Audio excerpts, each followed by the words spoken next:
O Kanzler, TV Bandeirantes. Obrigado, Felipe. Boa tarde para você, Rogério, a todos que nos acompanham. Rogério, eu queria que você pudesse fazer para nós uma análise dos reforços que o São Paulo recebeu para essa temporada, a tua satisfação em recebê-los e o quão forte o São Paulo chega para essa temporada de 2022. Boa sorte, um grande abraço. Eu acho que os nomes que chegaram são todos bons jogadores. Nicão, Alisson, Jandrei, Patrick e o último, e o Rafinha, que foi o primeiro a chegar. Todos jogadores já experimentados, jogadores que já demonstraram capacidade nos clubes aonde jogaram. Sem dúvida, nesse sentido, a gente se sente melhor, com mais opções do que no ano passado. Alguns setores ainda nós precisamos de reforços, mas vejam bem que esses jogadores chegaram dentro de situações onde contratos estavam terminados, porque, como nós já sabemos, o clube atravessa um momento delicado na parte financeira para trazer jogadores, contratar jogadores. São jogadores em fim de vínculo de contrato e que devem ajudar bastante a gente. Foram boas contratações. Para brigar mais alto, nós precisamos de mais, e eu tenho certeza que a direção está tentando, de todas as maneiras, conseguir recursos para que a gente obtenha algumas peças a mais no decorrer do ano. Denise Tomás Bastos, TV Globo. Tudo bem, Rogério? Boa tarde para todo mundo que nos acompanha. Falando ainda desses reforços que vão vir, que pode ser que chegue. Você, desde que chegou, falou que precisava de um ponto, um jogador de velocidade mais pela beirada. Ele ainda não veio. Você já encontrou alguma opção dentro do elenco, de repente na base, o Caio que se destacou na Copinha, ou até um outro jogador? Boa tarde, um prazer falar com você. O Caio é uma das opções, está treinando com a gente, deve ficar, apesar dos seus 17 anos só, mas é um jogador que a gente quer trabalhar, porque viu o potencial nele nessa Taça São Paulo. Já se apresentou assim que acabou a competição, que infelizmente acabou mais cedo a competição, todos esperavam o São Paulo na final. De fato, esse jogador de velocidade pelo lado esquerdo, que eu imaginava, realmente nós não conseguimos contratar. Algumas opções, né? Nós tivemos o Douglas aí, que a direção tentou, não conseguiu. Depois o Soteldo também, eram negociações realmente muito difíceis nesse momento para o São Paulo. E dois jogadores que eu achei que seriam interessantes, um mais difícil, que é o Luiz Henrique, que eu gosto muito, que hoje está com o Sampaoli, e o outro que eu gosto é o David. Esses jogadores, infelizmente, nós não conseguimos realizar as negociações desses jogadores, então a gente muda um pouco o estilo de jogar, muda um pouco o estilo de jogo, para se adaptar com as peças que tem aqui. E tenta, logicamente, dentro da base, ou conta a volta do Toró, a subida do Caio agora para o profissional, Marquinhos tentando ficar mais maduro, a gente vai tentar encontrar um jogador que substitua esse que nós não pudemos trazer no momento para o São Paulo.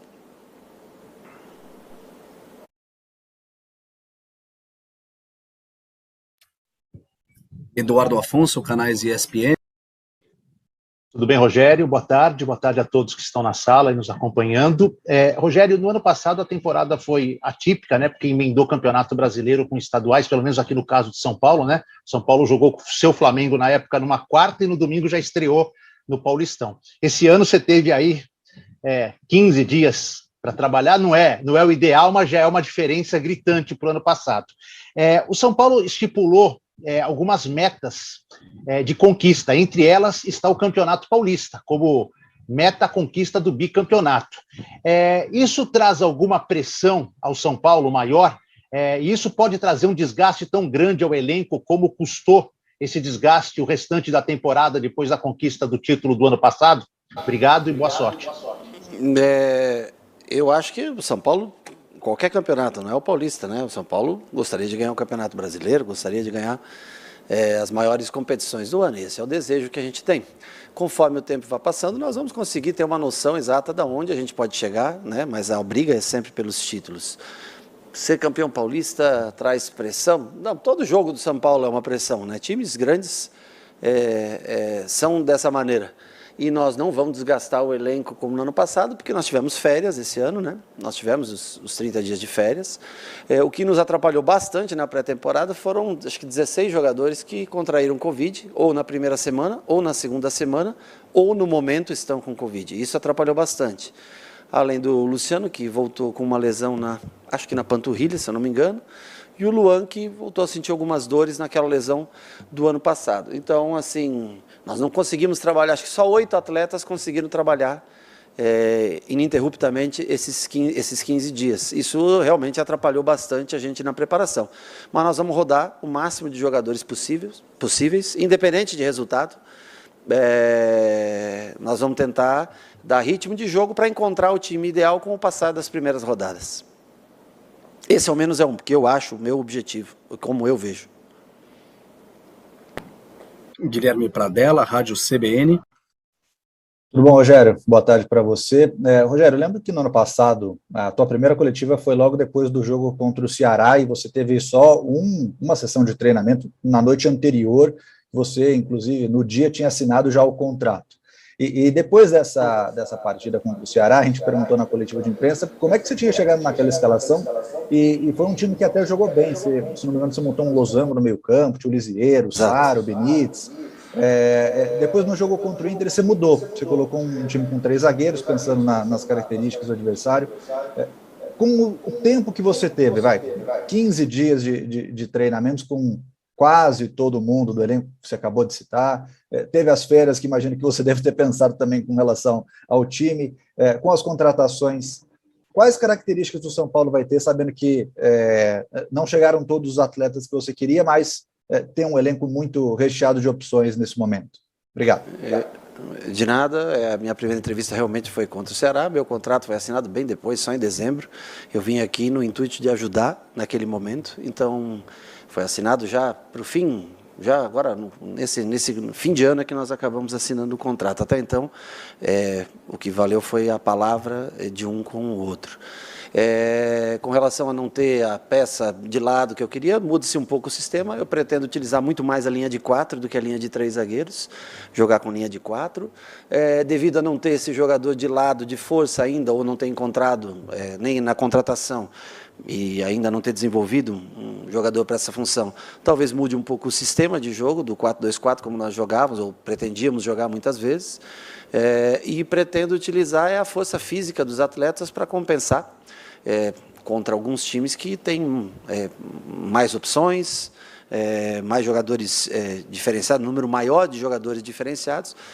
Nós vamos tentar competir cada vez mais com adversários. Por isso que jogadores como o Alisson é importante, como o Sara é importante, Patrick em forma é muito importante, enfim, dentre Nicão ajuda muito, mas é um outro time numa outra formação que é o que permite até o momento a gente construir.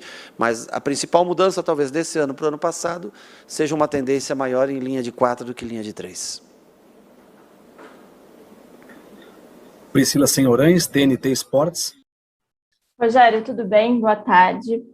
Rogério, também relembrando uma coletiva sua do ano passado, em um momento mais difícil assim da equipe, você chegou a fazer muitas reflexões, né, sobre os anos do São Paulo, sobre a situação do São Paulo no geral.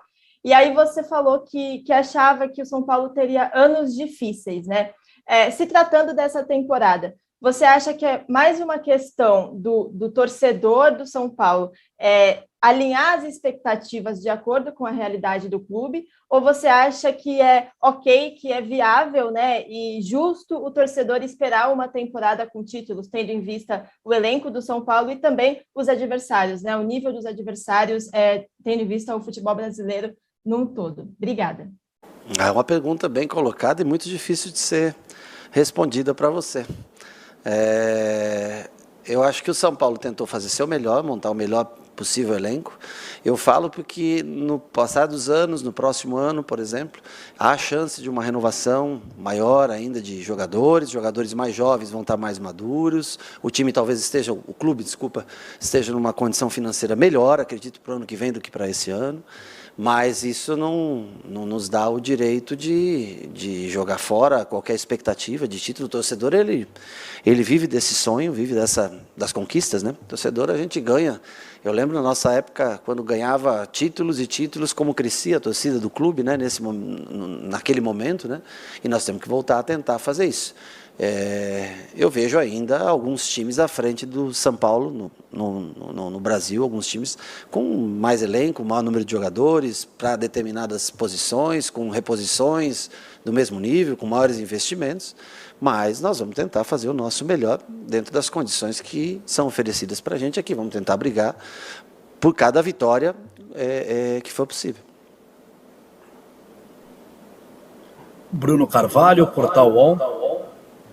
Boa tarde, Rogério. Relembrando também as coletivas do ano passado, né? Você disse mais de uma vez que identificava que o grupo que você tinha era muito calado, não conversava muito em campo, nem nos treinos.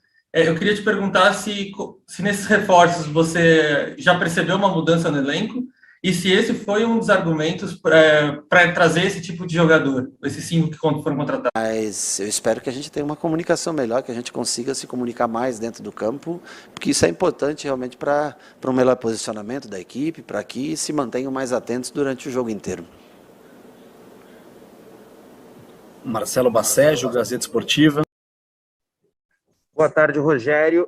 Minha pergunta é em relação ao jogador Thales Costa, né? Ele participou da pré-temporada com vocês, não disputou a Copinha, e ele não esteve presente na lista de inscritos para o Paulistão. Você poderia falar o motivo dessa decisão? Obrigado. De nada, prazer. O Thales fez a pré-temporada toda com a gente e vai continuar com a gente aqui. O Thales está com Covid no momento, ele não pode ir para o jogo. Se eu não me engano, posso estar enganado, mas são 26 nomes, se não me engano, que são permitidos para ser inscritos. O São Paulo usou 23 vagas. O Thales, por ser um atleta que já tem mais de um ano de clube, ele pode estar numa lista B, como vários atletas estão, e foram, acho que 7, se eu não me engano, relacionados dessa lista. Quando o Thales voltar, nós temos um dia antes de cada partida para incluir cada jogador. Quando o Thales voltar, ele será incluso, se for convocado para um próximo jogo, será incluso como os demais foram até agora. José Edgar de Matos, GE. Globo. Rogério, boa tarde, feliz 2022 para você. Gostaria de fazer uma pergunta a respeito do Pablo, né? O Pablo é um jogador que negocia sua rescisão de contrato, mas que ano passado você até chegou a utilizá-lo, né, em uma situação que houve até um gatilho de renovação de contrato dele. O que mudou na situação do Pablo para ele ser um jogador transferível nesse mercado? E queria saber se essa foi uma decisão além da comissão técnica, se foi mais responsabilidade da diretoria, e queria saber se você queria recuperar o Pablo para essa temporada. Muito obrigado. Acho o Pablo um jogador interessante. Se não fosse, o São Paulo não teria adquirido seu passe, né? Diante do Atlético Paranaense. Talvez ele não tenha performado aqui não comigo, mas durante o espaçamento de tempo que ele esteve aqui com outros treinadores, né? Essa é uma decisão, acho que já foi passada para vocês, que é uma decisão mais institucional. O Fábio tem um contrato, são valores expressivos. Eu acho ainda que o Pablo tem tudo para jogar bem em outras equipes. Eu acho que isso foi um momento, talvez não deu certo aqui. Lembrando que o gatilho ele dispara por quem confecciona o contrato, não por quem escala o jogador em uma partida. Porque outros treinadores passaram aqui e ele precisava de 40 para o gatilho disparar. Usaram ele em 39. Então não sou eu que usei ele em uma partida que dispara o gatilho. Quem dispara o gatilho é quem faz mal o contrato. Quem redige mal um contrato, ou não sei qual o motivo, eu não sei nem quem foi que redigiu esse contrato, mas quem redige o contrato é que dispara o gatilho. Não é o treinador que usa um jogador que dispara o gatilho salarial ou de tempo de contrato dele. Não é o treinador que usa ele um jogo que é o culpado. E sim, quem redige o contrato escolhe a maneira como esse jogador vai ser remunerado. E nem estou falando se ele merece ou não, isso eu não julgo dessa maneira. Acho que são bons jogadores que, infelizmente, o Pablo caso um deles, que não performou o esperado aqui, mas sempre treinou de forma correta, sempre foi bom profissional, ao menos comigo aqui, sempre foi muito bom profissional. Giovanni Chacon, Rádio Jovem Pan. Oi, Rogério, boa tarde, boa temporada aí para você. Rogério, você falava que até o jogo contra o Bragantino vai ter uma espécie de pré-temporada, mudança de jogo a jogo para acertar o time, né? Qual a oportunidade que aqueles que não tiveram tanta chance, até porque já tinha um elenco pré-estabelecido, você fazia mudanças pontuais, pode vir a ter nessa temporada, e também a inserção de jogadores da base que já foram inscritos na lista B e que estarão disponíveis para servir como opção para você nesse começo de campeonato. Obrigado, boa tarde. Boa tarde. Eu acho que foram usados, muitos jogadores foram usados no ano passado. Logicamente que alguns como jogaram a maioria dos jogos, outros entraram em poucos jogos. Nesse começo nós vamos tentar rodar o máximo possível, desde que cada um tenha a condição física necessária, nós vamos tentar rodar o elenco. E sobre os garotos da base, já deve ter, para esse jogo contra o Guarani, nós já devemos ter 2 ou 3 jogadores que jogaram a Taça São Paulo, já relacionados para essa partida. Osmar Garrafa, TV Gazeta. Boa tarde, Rogério. Boa tarde a todos. Rogério, em uma de suas respostas, você falou que é natural, e eu até concordo com você, que existem equipes que estão, em termos de elenco, num patamar um pouco acima do São Paulo. Pensando em Campeonato Paulista, a gente tem o Palmeiras campeão da Libertadores, com o elenco praticamente montado aí, né? Tem o Corinthians também se recuperando, o São Paulo reforços. Como é que você muda as forças aí do futebol paulista? São Paulo está um pouco ainda distante apenas do Palmeiras e briga de igual para igual com os rivais, Santos e Corinthians, ou você faz uma outra leitura? Um abraço. Um abraço. Não, eu vejo que primeiro a gente se reforçou, a gente teve contratações, incluiria o Red Bull Bragantino também, né, nesses principais clubes, assim como Santos, São Paulo, Palmeiras e Corinthians. Como você bem falou, o Palmeiras é um time que acabou de ganhar a Libertadores, tem o seu elenco praticamente montado. Eu acho que está um passo à frente, assim, não só da gente, como da maioria dos times do Brasil, né? E no restante nós vamos ter que analisar de acordo com a competição dos jogos, do que a gente produzir em cada jogo, de como a gente conseguir encontrar o melhor sistema de jogo, os melhores 11 para começar jogos. Eu acho que mais no meio do campeonato em diante a gente vai ter uma noção melhor, não pela pontuação, mas sim pelo nível de jogo apresentado de cada equipe, em que posição você se encontra, se você tem, né, se você está mais ou menos equilibrado com os outros, se você está um pouco à frente ou um pouco atrás. Só com o passar do tempo e dos jogos é que a gente vai poder, quando já tiver, acho que sei lá, para terceira, quarta, quinta rodada, eu acho que a gente vai conseguir ter uma análise melhor do que cada time pode produzir dentro desse Campeonato Paulista. Monique Danello e TBO Max. Boa tarde, Rogério. Boa tarde para todo mundo que acompanha a gente. Queria pedir licença aos nossos colegas para fazer uma pergunta, Rogério, para uma reportagem especial que a gente está fazendo. A gente está contando várias histórias no Campeonato Paulista, histórias que foram marcantes dentro da competição, e uma delas é a sua. Você marcou seu primeiro gol no Campeonato Paulista e depois marcou também o 100º. E eu queria que você relembrasse um pouco para a gente, por favor, o que passava na cabeça do Rogério lá em 97, quando você marca pela primeira vez, e depois quando você faz um gol 100 contra o Corinthians, né? Uma marca que é muito expressiva na sua carreira e que aconteceu dentro dessa competição. Obrigada. Sim, já faz tempo que eu já não lembro mais, já engordei bastante, estou muito velho já para lembrar. As faltas continuo brincando, às vezes, ainda um pouquinho. Mas foi um gol muito especial, 97, foi o que abriu, né, as portas para continuar batendo faltas. Foi, sei lá, terceiro, quarto jogo, não lembro exatamente, do Campeonato Paulista, em Araras, né? E foi um gol muito importante para a minha carreira, né? Um gol de quem chegava sempre a pedido, eu lembro do Tele na época, né? 30 minutos mais cedo para bater na bola, tentar melhorar. E ele falava para mim, depois que você chegar ao time titular, não deixe de chegar esses 30 minutos mais cedo. E talvez foi um diferencial na minha carreira como goleiro, os gols de falta, por esse pensamento que ele tinha do atleta desenvolver fundamento, que era uma das coisas que ele mais desenvolvia, além dos treinamentos coletivos, os fundamentos de cada atleta, era o que ele pregava mais. O Muricy também, que deu uma chance importante com ele como treinador, né, que pudesse bater aquelas primeiras faltas, foi muito importante para mim. Foi uma história nós estamos falando de 97 e 2011, né? São 15 anos para sair do primeiro ao 100º gol, então é uma história...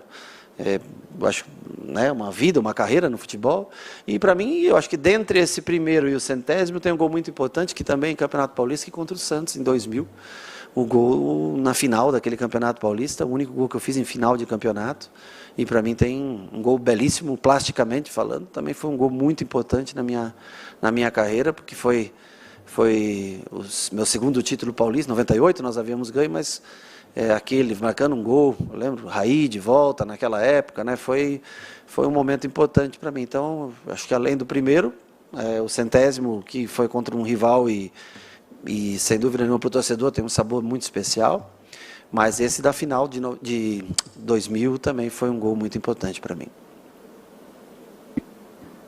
Ivan Drago, Rádio Transamérica. Rogério, boa tarde. Eu gostaria que você falasse sobre essa briga pela titularidade na meta São Paulina, né? Se o Jandrei foi uma indicação sua e como você pretende utilizar o Nicão e o Patrick do meio campo para frente, Rogério? Os jogadores foram consultados, né? Foram passados para mim. Alguns eu escolhi, outros a direção me mostrou a opção, né? Porque nem todos a gente consegue, infelizmente nem todos a gente consegue trazer pela condição financeira do futebol, que também está muito caro o futebol hoje, fazer futebol está muito caro hoje. Eu vejo uma briga saudável dos dois, já são dois goleiros experientes, né? O Volpi já com temporadas aqui jogadas, o Jandrei já rodado também, tem um bom jogo com os pés, que foi um dos principais motivos que ele veio até aqui, são goleiros que eu gosto, que iniciem jogo, né? Então, para mim, é importante. O resto da tua pergunta, final, eu perdi, peço desculpas. Patrick e Nicão, como você pretende utilizá-los? Se eu falar aqui agora para você, fica mais fácil para o treinador que vai me enfrentar, né?